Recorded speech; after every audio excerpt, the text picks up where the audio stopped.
মানুষ সেই লড়াইয়ে কখনো জিততে পারে না যেখানে শত্রু তার আপনজন। কারো সাথে দূরত্ব বেড়ে গেলে দূরত্ব কমানো যায়, কিন্তু গুরুত্ব কমে গেলে গুরুত্ব ফিরিয়ে আনা যায় না।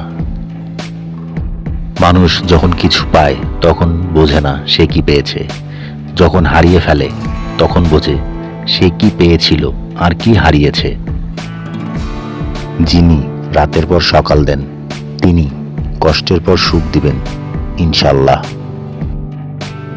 বাস্তবতা, যদি তুমি নিজের ব্যথা টের পাও তবে তুমি জীবিত, আর যদি অন্যের ব্যথা টের পাও তবে তুমি মানুষ। জলে না নামলে যেমন সাঁতার শেখা যায় না, ঠিক তেমনি জীবনে খারাপ সময় না আসলে মানুষ চেনা যায় না। হাজার ঝগড়া হওয়ার পরেও যারা আবার একসাথে হয়ে যায় তারা বোকা না, আসলে তারা একে অপরকে ছাড়া অপূর্ণ।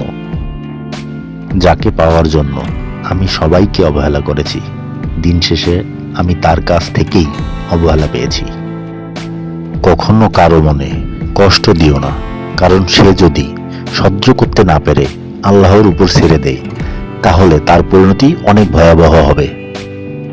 পৃথিবীতে 3 ধরনের মানুষ খুবই দুঃখী। 1, যে সবাইকে সন্তুষ্ট করতে চায়।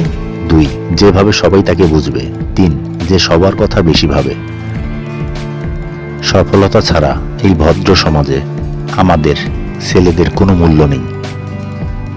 জীবনে অশান্তি কমাতে নিজেকে ব্যস্ত করে নাও, সবার কাছ থেকে নিজেকে আলাদা করে একা চলো। মনে করো তুমি কাউকে চিনো না, দেখবে অর্ধেক অশান্তি কমে গেছে। আমার থেকে ভালো অনেক পাবা, কিন্তু সব ভালোতে কি আর ভালোবাসা থাকে? একা হয়ে গেলেই শান্তি। ঠকানোর, অবহেলা, রাগ, অভিমান, প্রত্যাশা করার কেউ নেই, কষ্ট দেওয়ারও কেউ নেই। মাঝে মাঝে তাই একা হয়ে যেতে হয়। যে ভুল স্বীকার করে সে কোনোদিন ছোট হয় না, বরং তার সম্মান আরো বেড়ে যায়। লেবুর 1 ফোঁটা রস যেমন 1000 লিটার দুধ নষ্ট করে দেয়, তেমনি মানুষের অহংকার তার হাজার ভালো গুণগুলোকে নষ্ট করে দেয়।